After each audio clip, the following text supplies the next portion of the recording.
Well, now that winter has come, I've gotten all of Claire's wardrobe out and washed and ready for her to go.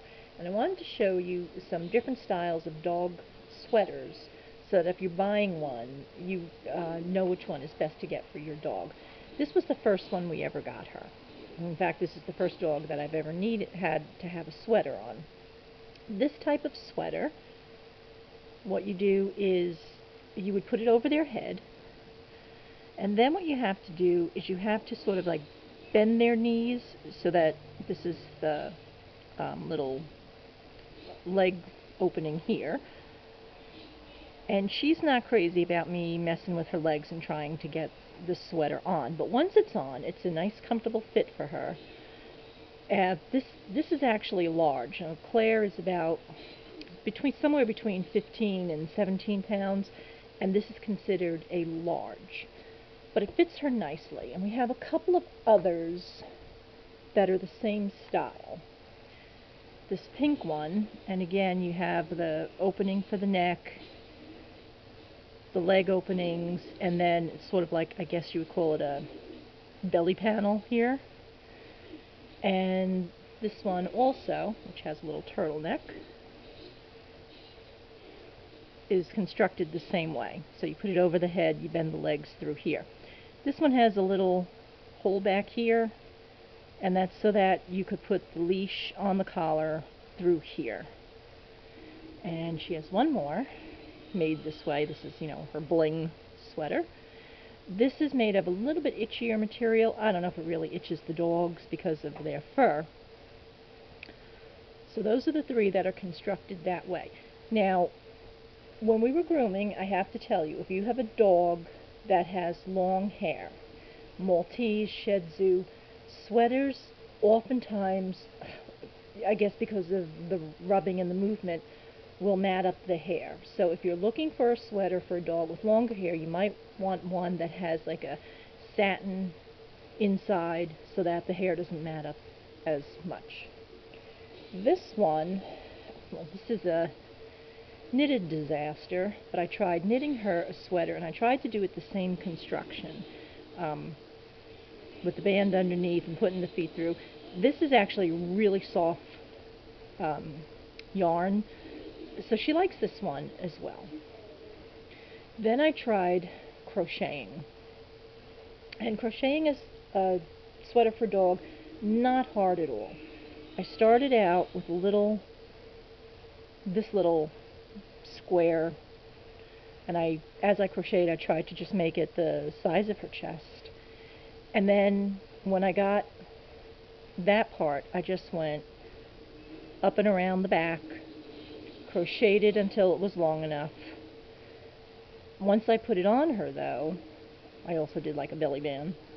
The neck was way too big, so I just used extra wool and yarn and crocheted sort of like a turtleneck. This is a lot warmer than the other sweaters because, crochet is thicker, so I did that. I also did it a second time with just all green.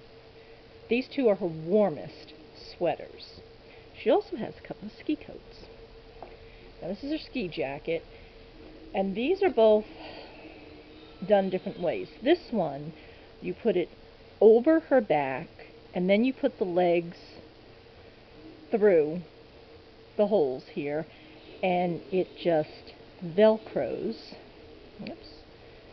It velcros together on the chest, and again, I have that wrong. Okay, this is the chest velcro, and then it velcros under the chest and under the belly. So there it is. That's how it goes on. So once it's on her back, I have to pull the legs through. It's got a pretty ruffle on the back. This is a little long for her, but I can put a sweater underneath it, and she's really toasty. This ski jacket is constructed a completely different way. I have to lay this on the floor, put her legs in, and then this comes up this way, and it zippers on the top. So there you go. That's how this one works. So that zipper's on the top. Now I like this ruffle. It does have these hooks for a leash, but I would not trust just material. She could slip out of this. It's a little hard to get on. If your dog is wiggly, this might be impossible to get on because you got to get their legs in first. Then they have to stand still while you're trying to get the zipper done. But once it's on, it's really comfortable for her. This other one, even though it's longer, this pink one, and the leg holes are really large, it just, I don't know, it's like underneath her elbow. It doesn't fit as well as this one. And this is still big enough to put a sweater on underneath. But by far, this is her favorite sweater. And this has a really great construction. Has a hood, which of course she doesn't use. It does have the slot for the leash, but I don't use that. All you do is put it over her head, and then it just velcros under the belly. So you don't have to put, let me stick my hand in this way so you can see, you don't have to put the legs through any leg holes, just one quick velcro under the belly. So this is her favorite sweater. And because it is, and because the construction is so simple, what I did is I laid this out flat and I traced it on a one of those cheap flannel blankets that you get from Walmart. And this is it. And I just traced it around. I didn't put a hood on, but see, I made it the same size. It was this perfect pattern. I just made the neck a little higher, and I just, put these little fuzzy things on. Doubled the thing, did a blanket stitch around, threw some Velcro on, and so now she has a second sweater that's very easy to throw on. These are the two we use when she's just going out for, to tinkle, because they go on and off so quickly. So depending on how cold your dog gets, how fussy they are about you messing with their legs, these are the different types of sweaters that you can get for your dogs. If you have the little dogs, I know some people say it doesn't make a difference, it's just psychological for the owner, but I think she is happier when she's cold if she has her sweater on. So that's it. God bless.